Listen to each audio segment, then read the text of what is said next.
নমস্কার, বাঙালি রান্নাঘরে আপনাদের সবাইকে স্বাগত। আজ আমার রেসিপি কচু কচু শাক। আমি লাল কচুগুলো হয় ওগুলো নিয়েছি, আর নিয়েছি অল্প একটুখানি ছোলা সিদ্ধ করে, আর দিয়েছি নারকোল। এখন আমি কড়াইয়ে দিলাম সামান্য একটু তেল, আর এর মধ্যে দেব একটা তেজপাতা, দুটো শুকনো লঙ্কা দিয়ে ভালো করে এটা আমি গরম হতে দেবো।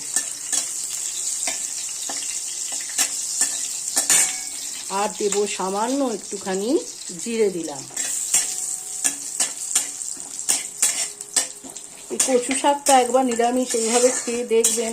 অনেকে ইলিশ মাছের মাথা বা চিংড়ি মাছ দিয়ে রান্না করেন, আমি এটা শুধু নিরামিষই করব, খেতে খুব অসাধারণ লাগে।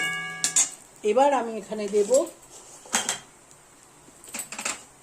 এখানে নারকোল আমি কুচিয়ে রেখেছি ছোট ছোট করে। এই নারকোলগুলো সব আমি এখানে দিয়ে আমি একটু লাল লাল করে নারকেলটা ভাজতে দেবো।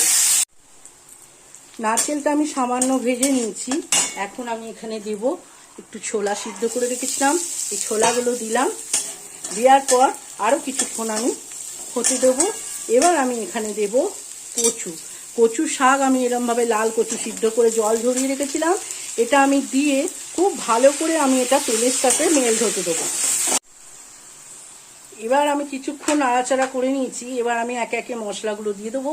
এখানে নিয়েছি আদা, জিরে আর একটু শুকনো লঙ্কা বাটা দিলাম, আর দিলাম একটু ধনে গুঁড়ো দিলাম, আর দেব সামান্য একটু হলুদ, দিতেই হবে এখানে হলুদ, সামান্য একটু হলুদ দিলাম, আর দেব পরিমাণ মতো একটু লবণ দিয়ে এটাকে ভালো করে আমি এখন কষাবো।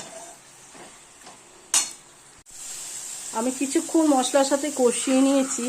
এখন যেটা দিতে হবে সামান্য একটু চিনিটা এখানে একটু দিলে ভালো লাগবে খেতে। অল্প একটু চিনি দিলাম, আর দিলাম আমি কালারটা সুন্দর করার জন্যে একটু কাশ্মীরি লঙ্কা গুঁড়ো দিয়ে এটাকে আবার আমি ভালো করে কষতে দেব। সম্পূর্ণ রেডি হয়ে গেছে কচু শাক, নিরামিষ কচু শাক। একবার এইভাবে বানিয়ে আপনারা খেয়ে দেখবেন, খুব ভালো লাগে। যদি ভালো লাগে একটা লাইক, শেয়ার আর কমেন্টের জন্য অনুরোধ রইল। চ্যানেলটা সাবস্ক্রাইব করবেন যাতে নতুন নতুন রেসিপিগুলো আপনাদের কাছে পৌঁছাতে পারে। ভালো থাকবেন, সুস্থ থাকবেন, ভালো খাবার খাবেন।